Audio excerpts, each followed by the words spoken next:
Vincent van Gogh said, "Your profession is not what brings home your weekly paycheck.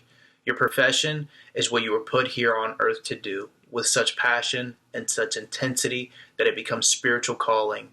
I share that with you all because I feel there are some people who live their entire life without ever discovering who it is they really are or what it is they were really meant to do. Giving up their purpose, their gift, or their profession, if you will. And I ask why.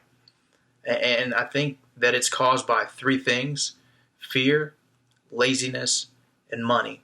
The first, fear, we use it as a crutch, this crippling thing. We fear the rejection of others, we fear failure. But the truth is, fear is not real. Fear is a figment of our imagination. It's something our mind does when we see something as a threat or dangerous.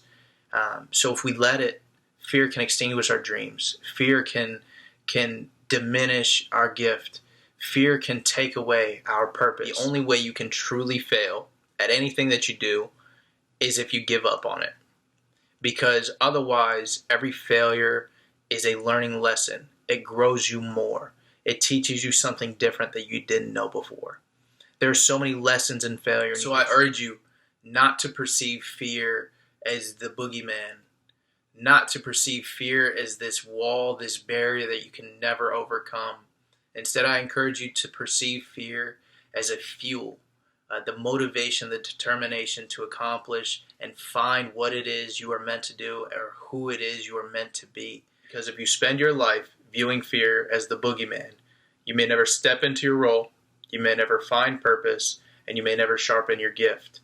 Instead, you'll live life in the shadow, going unnoticed, and being there in the shadow, going unnoticed, might be comfortable.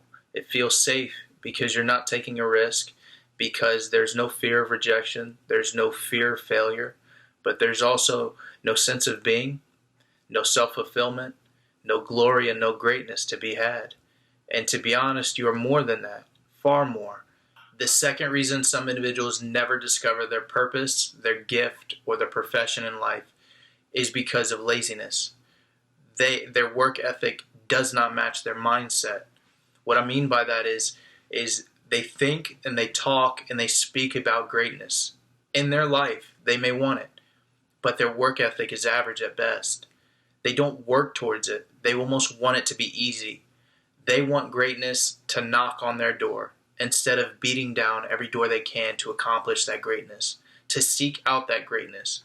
They say opportunity knocks, but I think it's quite the opposite. You force opportunity to present itself. If you work every day towards perfecting your craft, finding your gift, finding your purpose, or your profession, opportunity has no choice but to present itself to you.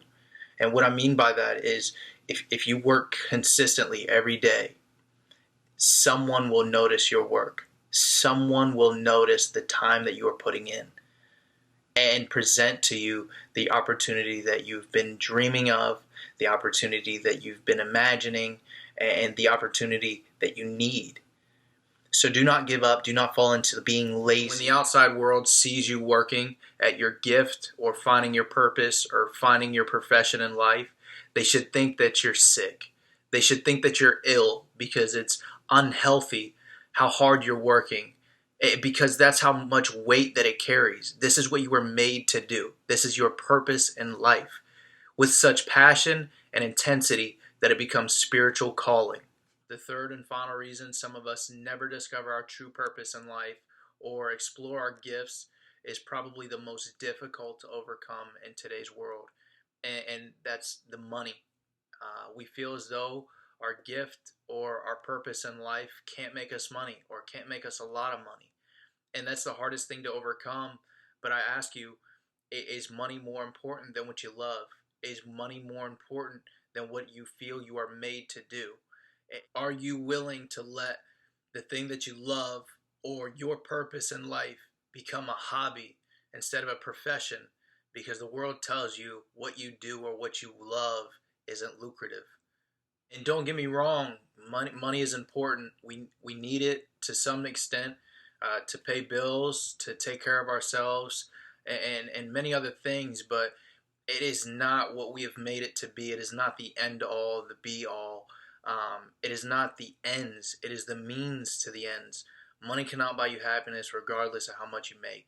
Money buys you experiences. You can go skydiving, you can take vacations, you can travel the world, and that brings about happiness. But money itself, the dollar, the monetary item, cannot bring you happiness. Unless you smile when you see a dollar bill, it is not bringing you happiness. The truth is, you have absolutely no idea whether or not what it is that you do or what that you love or your purpose can make you money. You have absolutely no idea. Look at singer-songwriters. Look at any musician, entertainer, anything. That's what they love to do, and they found a way to get compensated for what they love.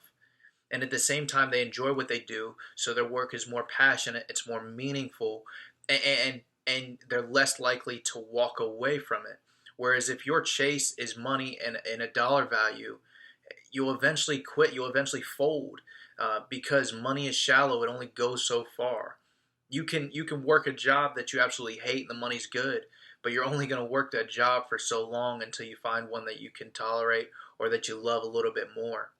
So I encourage you to stray away from the money chase, because I feel that that race has no end. It has no finish line. I could be wrong, but where is the finish line? Everyone that seems to chase money finds themselves with a large amount that they didn't have before. But then the question becomes, how much more can I make? Or I want a little bit more.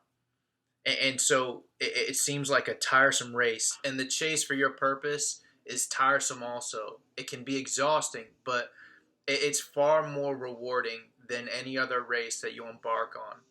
It's empowering and it's liberating.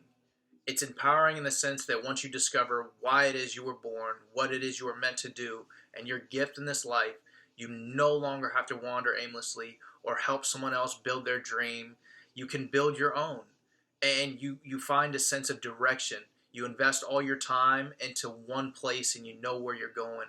It's liberating in the sense that once you discover who you are or what it is you are meant to do, you no longer have to fit the molds of different organizations or figuring out where you fit in, because you realize that you were meant to stand out, because you're extraordinary, because you're one of a kind. You don't have to be like the next person. There's 6 billion people in the world. Why would you want to fit in? Why not stand out? Be the light instead of being just another shadow. So I urge you to continue to chase your passion, your purpose, your gift, and your profession in this life. If you don't already know it, discover it.